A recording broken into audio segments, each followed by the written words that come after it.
வள்ளல் பெருமான் எழுதிய பாடல்கள் தன்னிடம் வந்து சேரும் வரை தாம் ஒருவேளை உணவு மட்டுமே உண்பதாக இருக்கும் ரத்ன முதலியார் வள்ளலாருக்கு ஒரு கடிதம் எழுதினார்.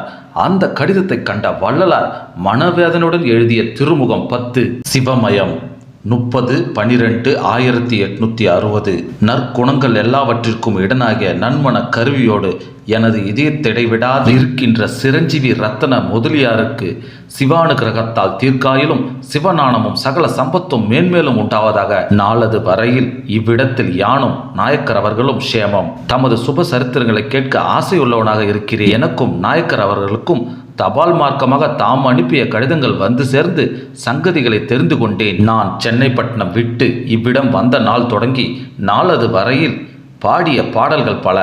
அவைகளை முழுவதும் எழுதி வைக்க வேண்டும் என்கிற லட்சியம் எனக்கு இல்லாமையால் அப்படி சிதறி கிடக்கின்றன.